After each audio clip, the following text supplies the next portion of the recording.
আজকের অতিথি একেবারে অন্যরকম। কলকাতার বাংলার একমাত্র বেলি ডান্সার,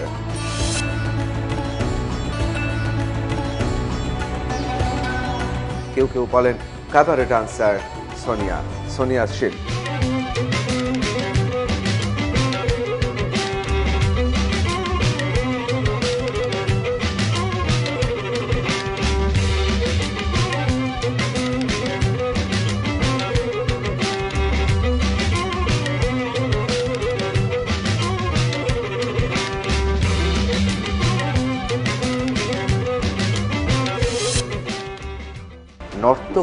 রাজনর্তকীদের শয্যা সঙ্গিনী হওয়ার আহ্বান থাকতো, তোমার ক্ষেত্রে হয়নি? অ্যাপ্রোচ এসছে যে তুমি কি অ্যাভেলেবল আছো শো এর পরে রাত কাটানোর জন্য। বাবার প্রতি যে রাগটা ছিল সেই রাগটা আছে। আমাকে ওই হাত পাকা হয় না, হাত পাকা ছুঁড়ে মেরেছিল।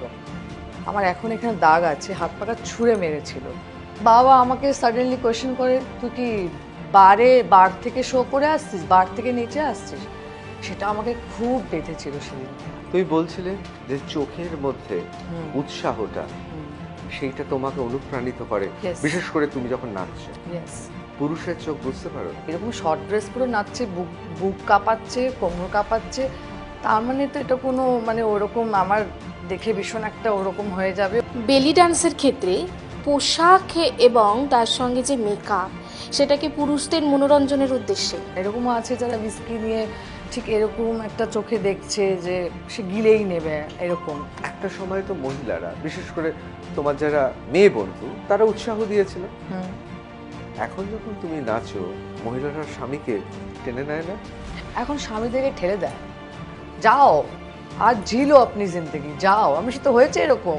অনেক মধ্যবিত্ত বাঙালির পরিবার আছে যে না আমার মেয়ে বা আমার ছেলে বেলি ডান্স করবে না, তো তাদের উদ্দেশ্যে তুমি কি বলবে? বেলি ডান্সের কোনো এজ, কোনো কাস্ট, কোনো ক্রিড, কোনো সেক্স, কোনো সাইজ, কোনো শেপ হয় না।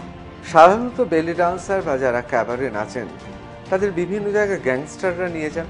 তা এই যে গ্যাংস্টাররা নিয়ে যায়, তাদের সেখানে বন্দুক টন্দুক বেরিয়ে পড়ে তো। তোমার এরকম কোনো অভিজ্ঞতা আছে? আমি শো করতে গেছিলাম পাটনা জেলা আরা, সব থেকে ডেঞ্জারাস ডিস্ট্রিক্ট।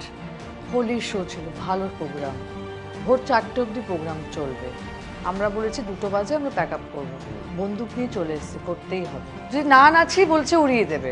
কোনো গ্যাংস্টারে বা মাফিয়া ডনের তোমাকে পছন্দ হয়ে গিয়েছে, কিডন্যাপ করতে চাইনি বা রেখে দিতে চাইনি?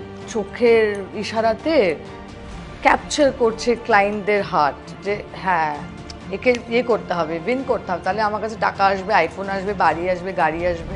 দেখুন দ্য নিউজ রুম প্লাস 23শে নভেম্বর শনিবার সন্ধ্যে 6টায়।